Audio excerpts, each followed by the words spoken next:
Hello, screenwriters. Welcome to Writing for Screens, the screenwriting step-by-step project, volume 63.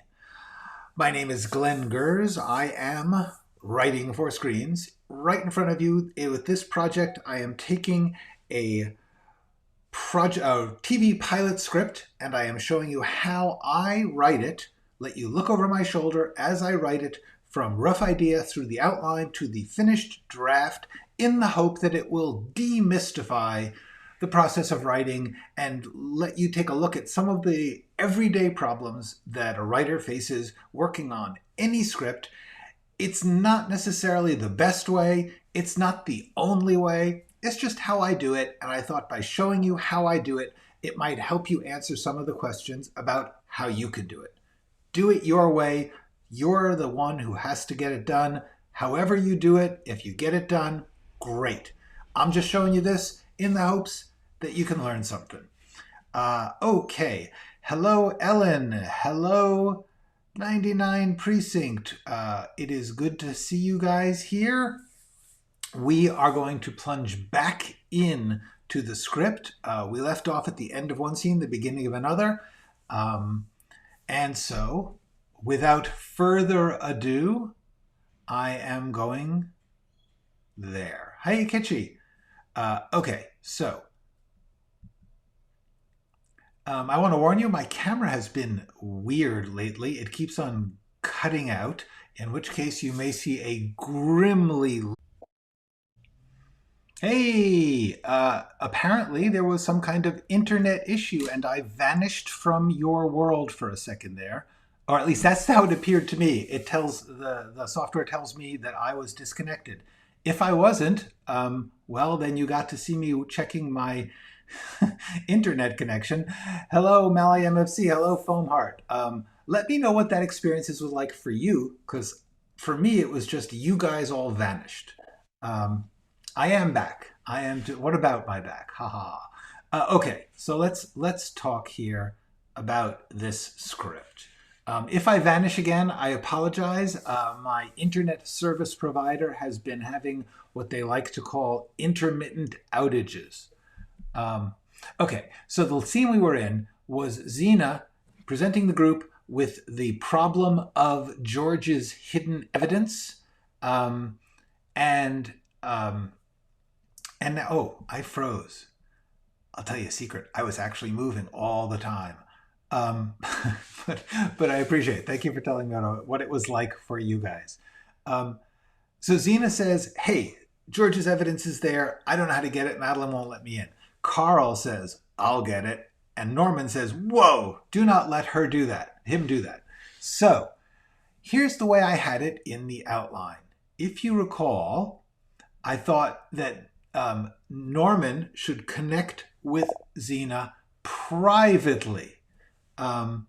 And then I thought, well, wait a second. How exactly can Norman do that? Because if you're in a Zoom group with a bunch of people who have not necessarily shared their phone numbers and whatnot, because why would they?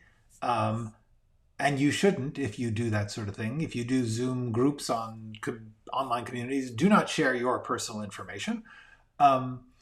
Anyway, so my thought was, Norman calls and he calls her and he yells at her. And then I thought, wait a second, that's not going to work. And so I have solved the problem. I will simply make it happen during the meeting. Because if Xena doesn't disconnect the meeting, then it's all fine. Sometimes you have an impulse, you think that you know what's going on in the scene because it seems like a cool moment, and then later you realize, oh, that's causing a ripple effect of logical problems, easy enough to solve, just don't have them do that thing. Okay, so going back to this. The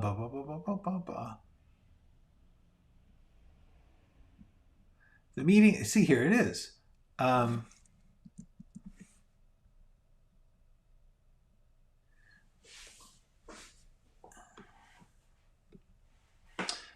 Now,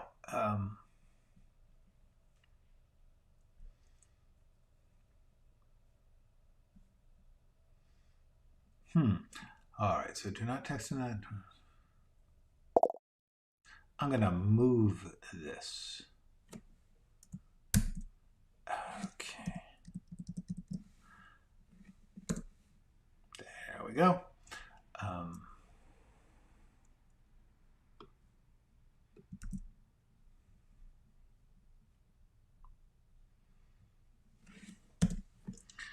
Norman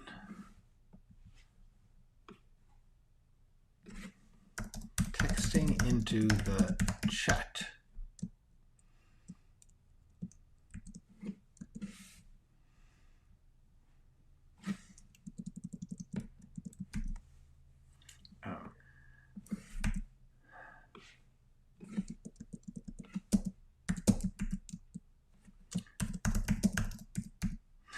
You know, what I'm thinking of is, hello, Zax, by the way. Good to see you. Good to see you all. So what I'm thinking is, the question is, should she be muting everyone?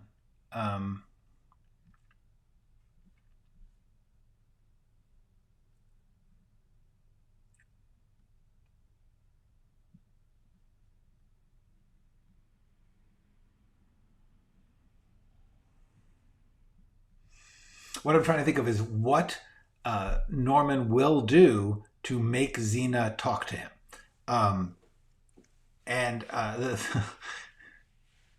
Okay, I got an idea.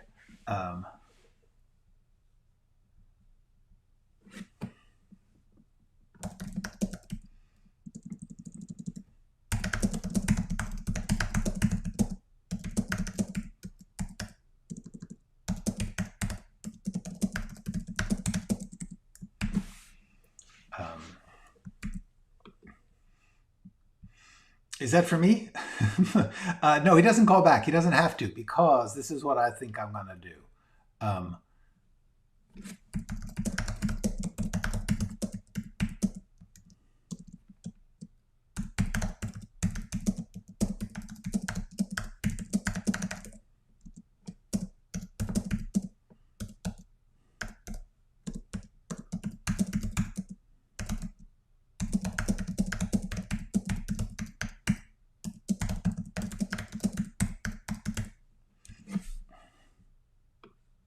There we go.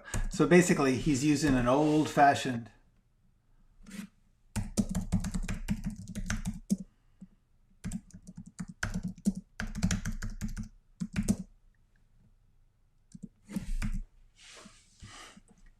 okay.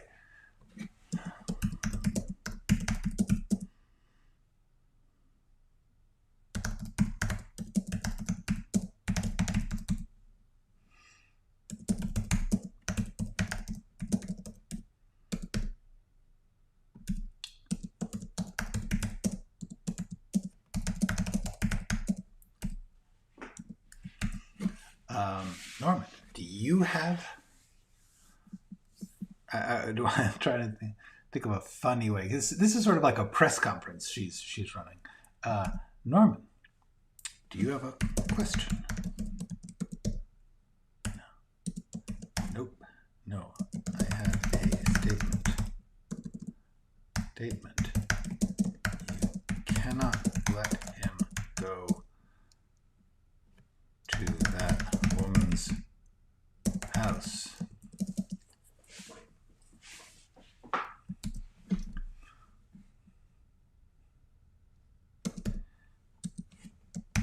We need that evidence.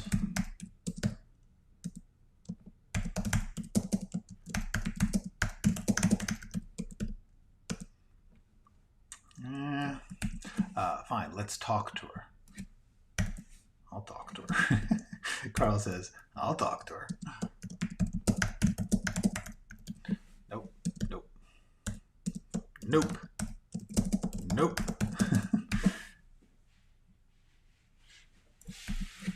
I think we can set up some guidelines. Some guidelines for Carl. I think we can set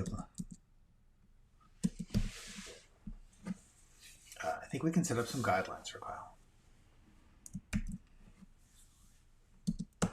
Carl is a meth dealer.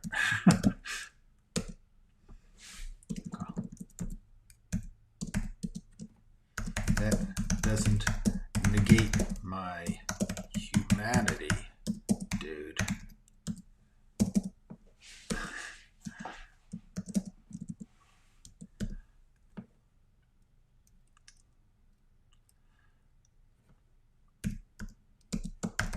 That's fair.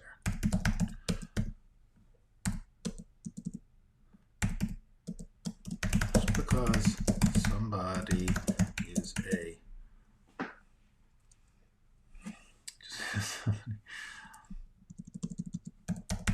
an alternative lifestyle.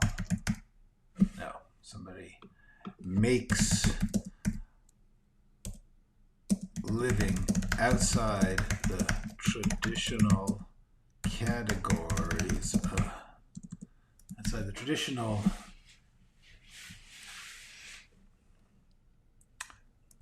just because somebody makes their living outside the traditional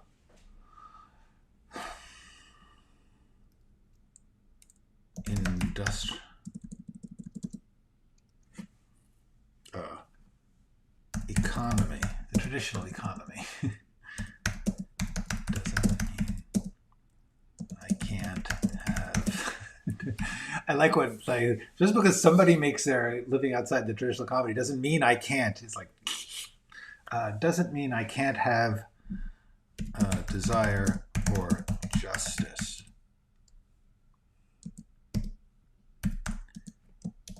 I believe in that.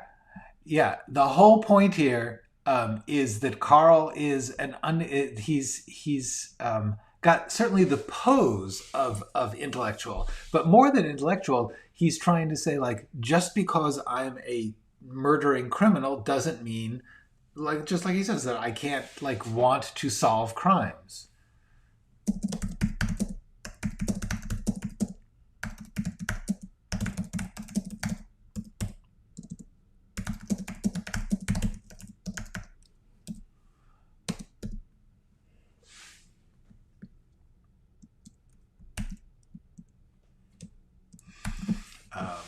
This is running long, but is fun, so I'm not going to worry about that.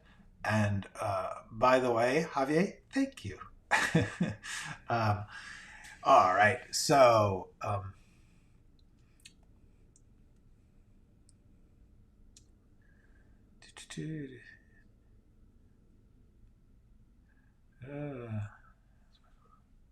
been a really involved number.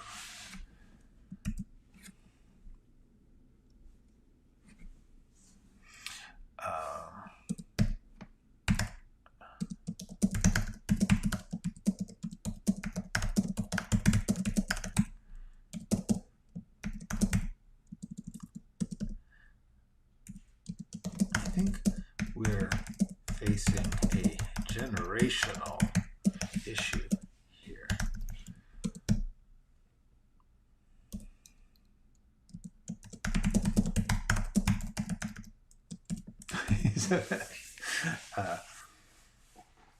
Okay.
And wait, at this point, by the way, oh yes, absolutely. Yes, Carl is definitely a murderous, unstable person. Um, okay.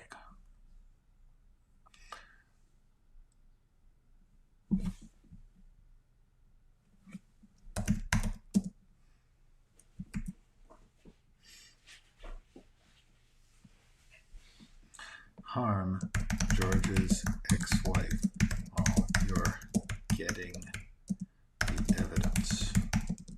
Not to harm. Not to harm George's ex-wife.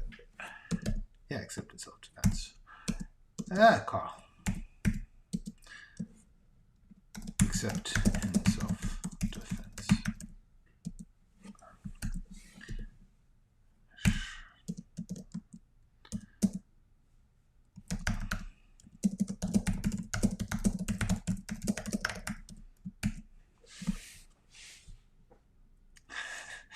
Okay. Yes, actually, that is what I had in mind. Actually, I got to say, one thing I had in mind. Let me see if I. Yeah, let me do this. Hold on. Um,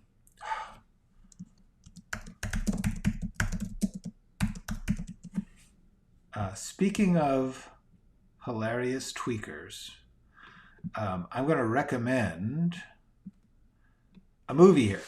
This is a movie, probably maybe 20 years ago. I don't know at this point. The Salton Sea. It's a little noirish thriller, starring Val Kilmer of all people.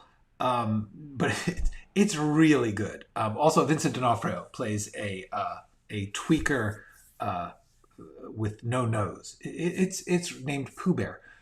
It's a really fine little thriller. It's well built. The characters are great. It's beautifully filmed. Anyway, but there's also some really fine tweaker tragicomedy in it.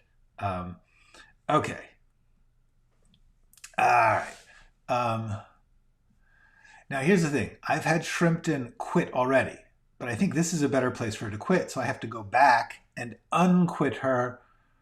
Okay, I'm out. I can't believe it. So I do kind of have a problem.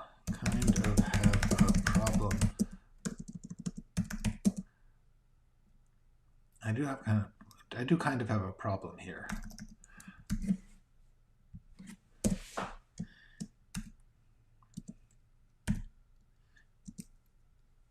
You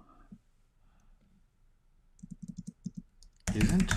Let's just tweaker. Hey, no, Diathorn, we're just getting going. You got a good 20 minutes left here, I think, depending on how much my brain fries out. But good evening to you too. So, isn't Carl a tweaker? I mean, I do kind of have a problem.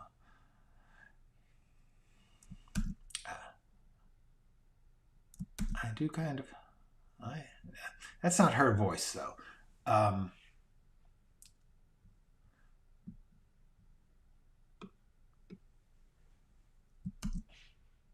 Okay, so let me just see what's the. When you got a line, you got to see the run up to the line. I'm not comfortable with that. Do not text it.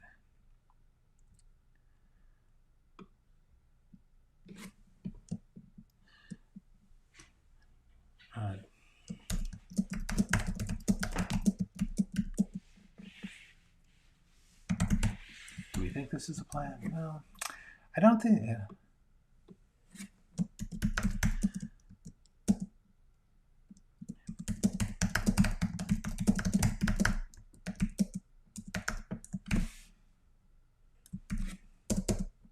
Isn't Carl tweaked out? Isn't Carl a tweaker?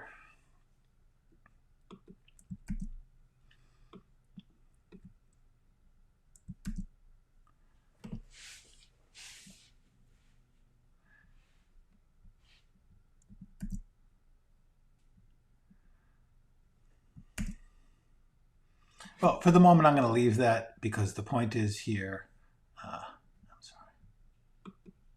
I'm sorry. I don't think that earlier line is quite right, but I'm sorry, no. I can't do this. I can't be in all this.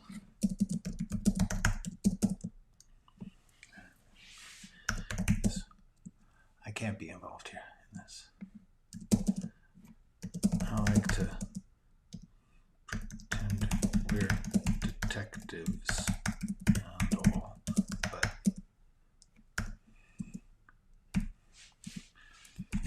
I'm sorry, no, I like to pretend. I like to pretend we're detectives and all, but I can't be involved in this. This is effed up. Effed up.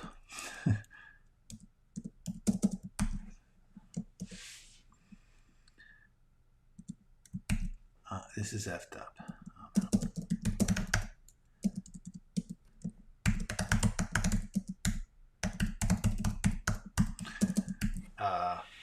Okay, so good.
I hear you all.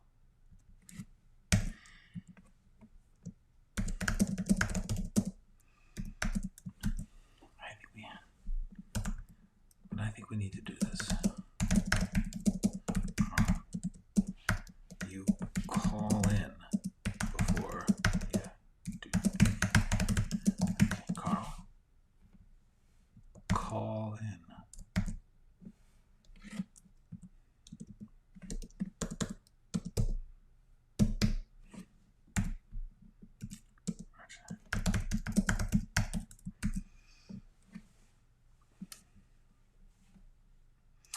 Okay, just checking where, yes.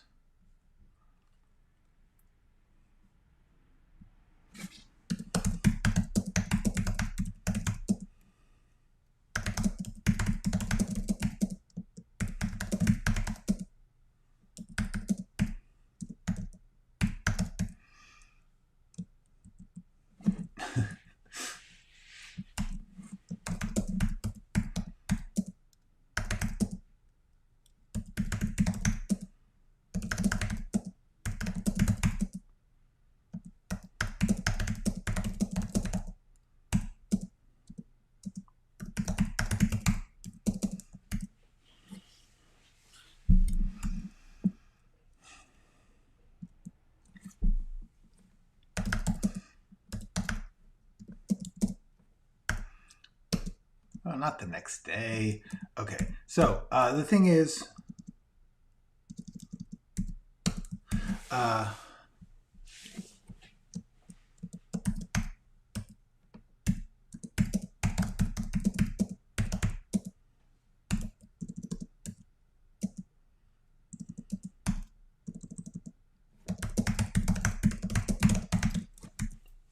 right. Please come back and do this again. Was that me, or is that a suggested line? I am happy to continue doing this. I am doing this until I get it done, which I honestly is looking like sometime next in the winter. So yeah, no, I'm just plodding ahead. We've got 33 pages, which is pretty damn cool. 33 pages. I'm beginning to actually get a scripty vibe from this, a sense that this is a this is going to be a script. It is not going to be the greatest script in the world, and it will not sell or anything. But it will be a good script. It'll be fun, a fun, interesting script. Okay, so.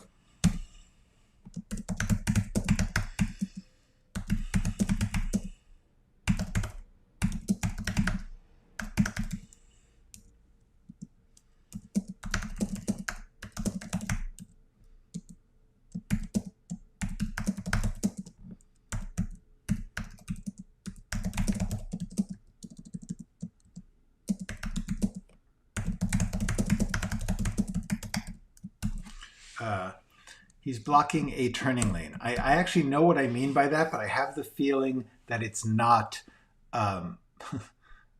clear. But he's like pulled over, but he's still blocking it. Anyway.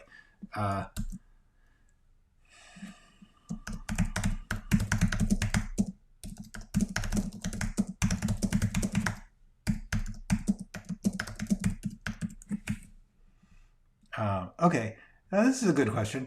If I may, why do you say it won't sell? Well, let's talk honestly. The main reason it's not going to sell is I'm not going to try to sell it. It's not the point of this. The point of this was to write it for teaching purposes, to show you how to do it. Actually, who knows? Who knows if it could sell or not?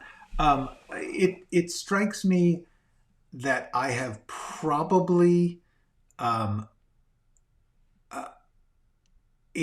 don't think it's got enough of a niche to sell in.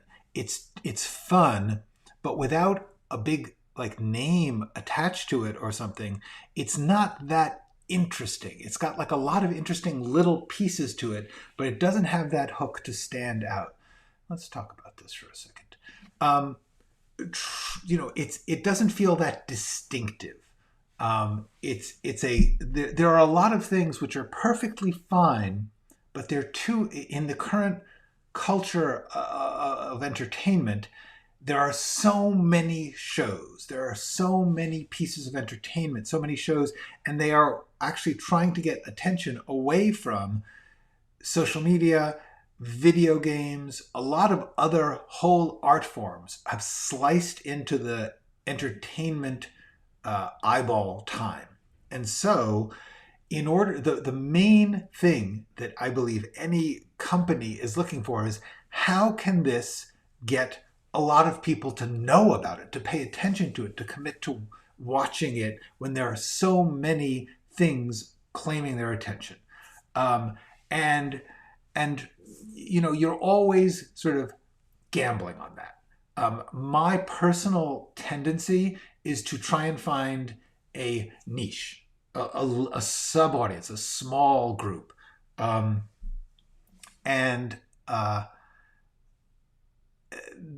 That actually is bad for business because the companies are looking for the biggest group, the biggest possible audience. And so I just don't feel like this really has that good a hook to get any particular audience.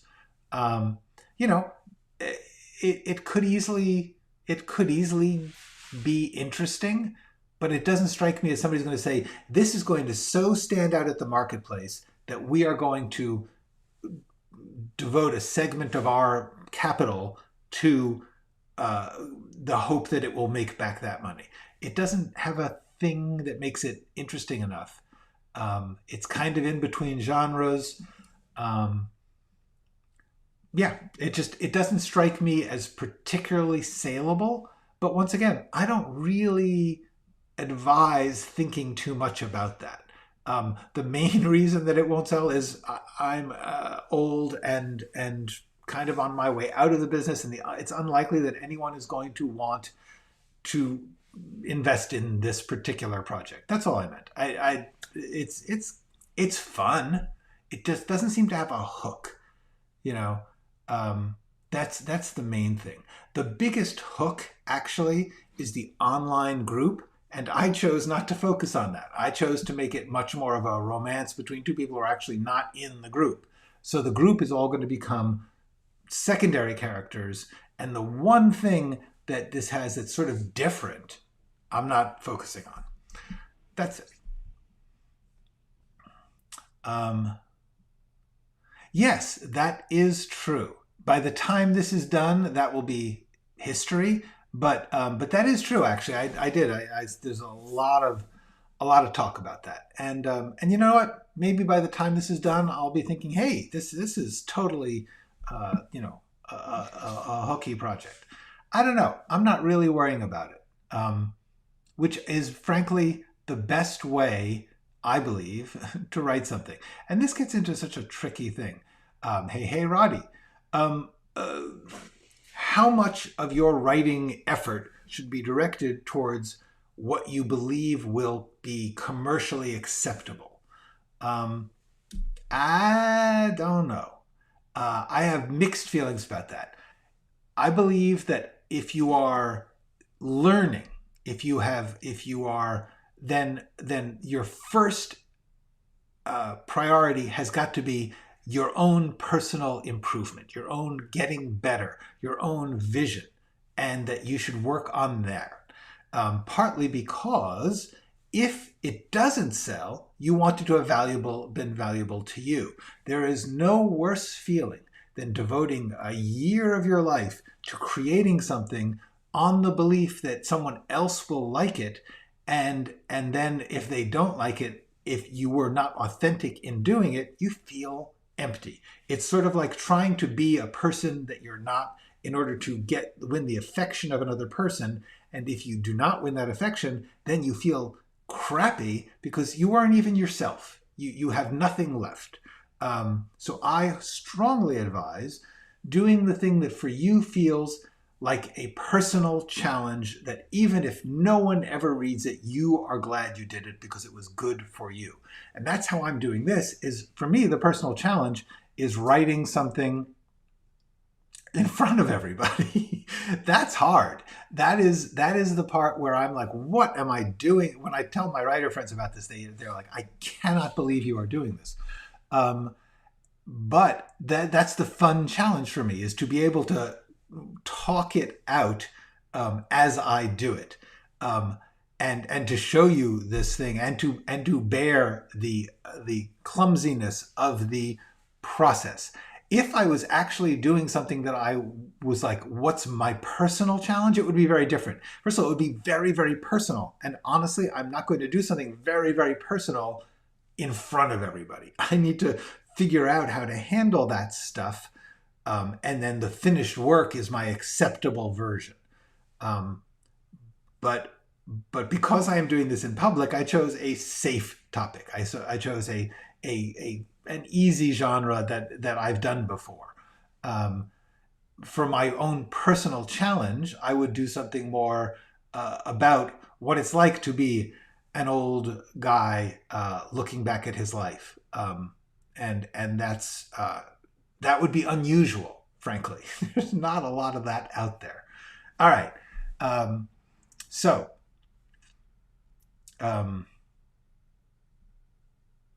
Okay, this is one of those things. Okay, this is. Let's get back to writing here for a second.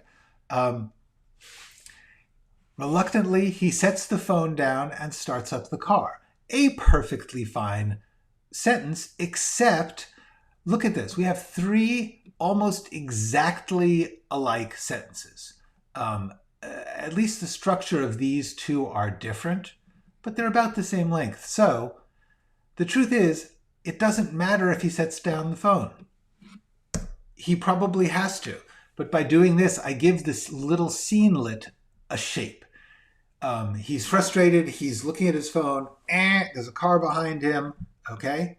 And then reluctantly, he starts the car. That's all. We don't need to. He puts down the phone. He disconnects Zoom and puts down the phone, and, blah, blah, blah. I could go on endlessly, but the important thing is that the scene is ending with him taking this action. And that is why I removed this part. Okay. That's a little writing note. You need to constantly focus on the thing driving the scene and the ability to keep the audience moving on. And the truth is, this scene is not important. What's important is what happens, no, Norman's apartment later. Except, I think...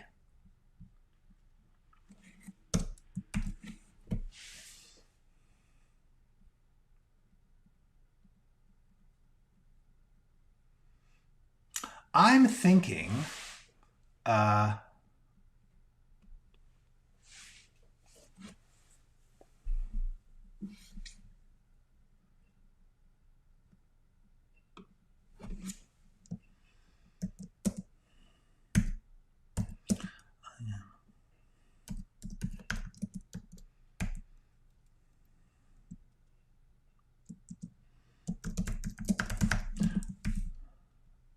actually, yeah.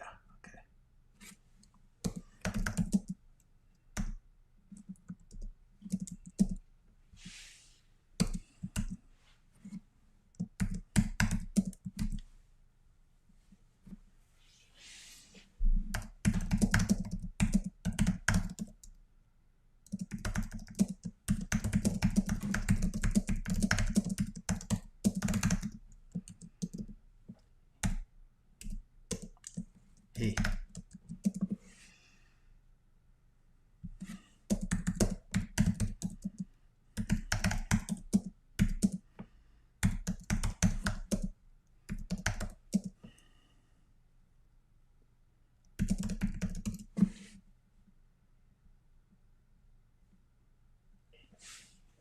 Calm majority. I want to say Elika.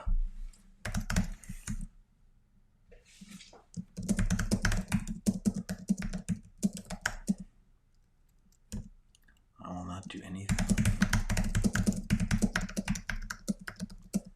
Trusted me.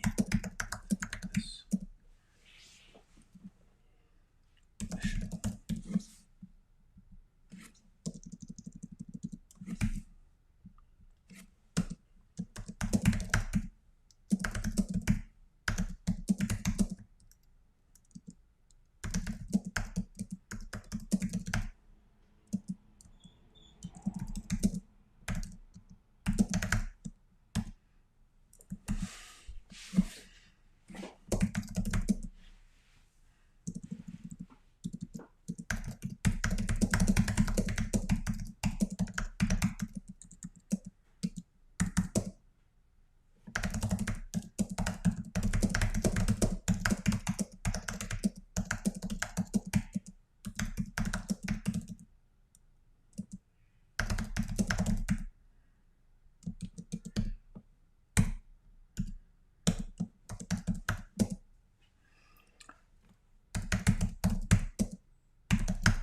Okay, so basically what I want to do here is, and this is once again one of those things where I don't know that I may eventually find a way to compress this to make this move the way I need to so that I can keep it.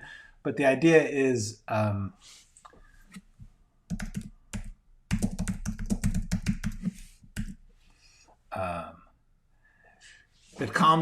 Carl does this, like, hey, this, like, Sam Elliott, I'm all right, I'm going to do this. And then he turns around and he sees something that frustrates him and he's just definitely tweaked out.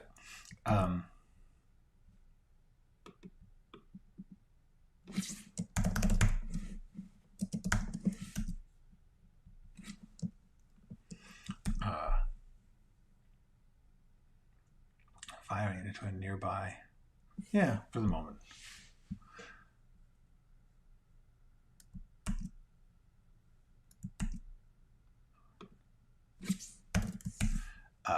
So the point here is that I want to suggest that while Carl may talk a good game, we all know that Norman is right. He is unstable and potentially violent, because we need to build the pressure towards the scene where Norman and Madeline and Carl meet.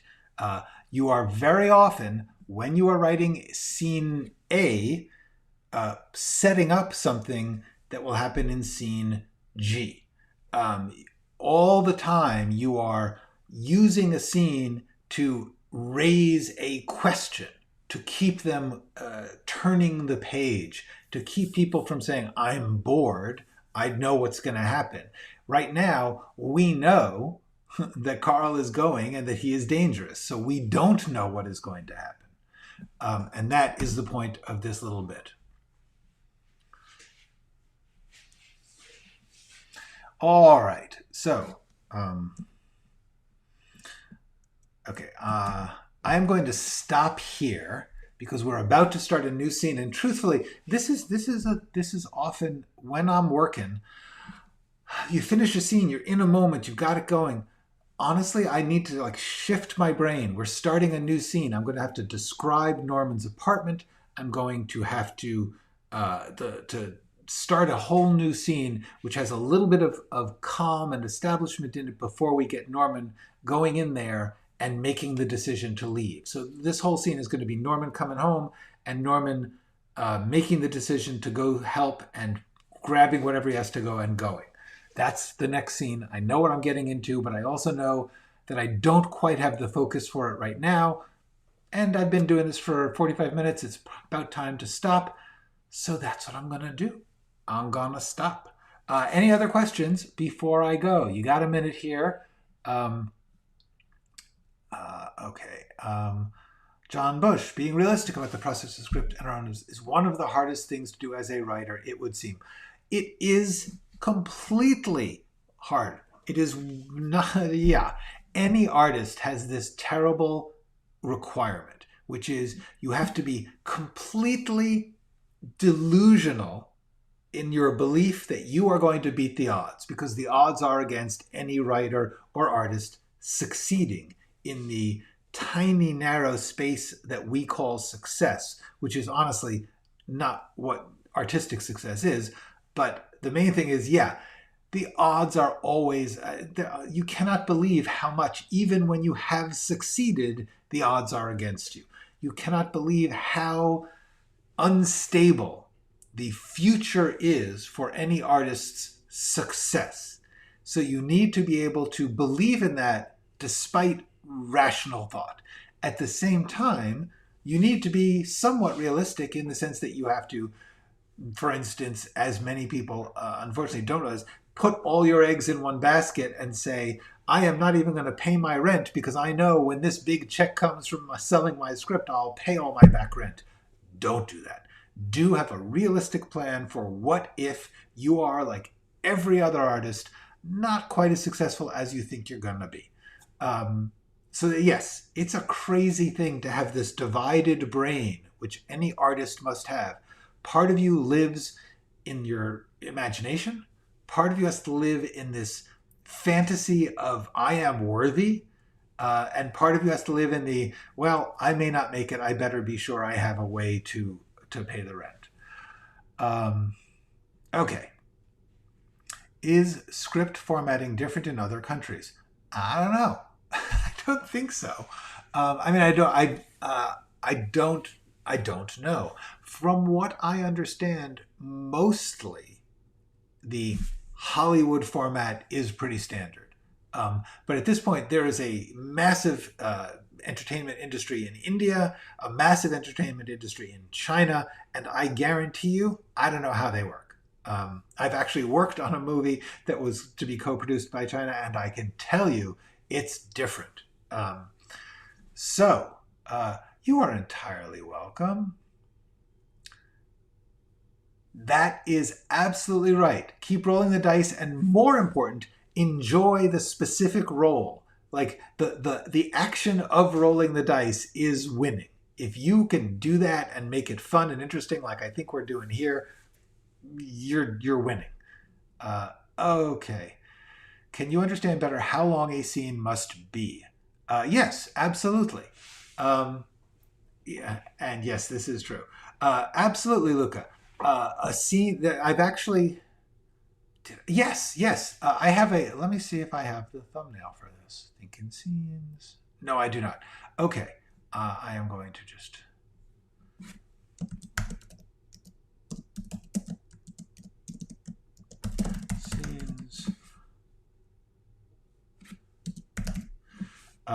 This is the title of a video I did about scenes. It is on the site, on the channel. Look for Think in Scenes. That is the name of it.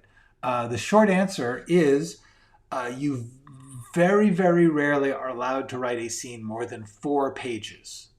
4 pages is a lot of scene. It takes first of all, the industry generally calculates scenes at 1 minute per page.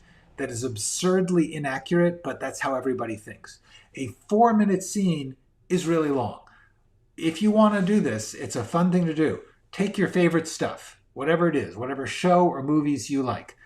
Watch it, pause it, time out every scene. Just like every time that scene changes, you go to a new location, a new time, not a new cut, a new angle of the camera, a new location or time. That's the scene division that you can sort of use as a rough estimate. So just time it. Okay, get a stopwatch on your phone and time. Most scenes are in really, really short. Now and then you'll get 1, 2, 3 minutes. Once you get into the 4 or 5 minutes, you are talking about a long scene. So the answer is most scenes are between a page and 4 pages, 3 pages. Honestly, most scenes are 1 or 2. And therefore, the answer is, if you're running more than 4 pages, it has to be a very show-offy scene, a scene that is a set piece, like a wild chase sequence or a big courtroom drama discussion or something. That's a big scene. Otherwise, keep it between 1 and 3 pages, and that's good. Korea has very different formatting. I completely believe that. I would believe that different film industries have very different formatting. They're in different languages. Some of them are typed in different directions. Yeah, absolutely. Okay, I think it's time for me to retire. I will see you tomorrow.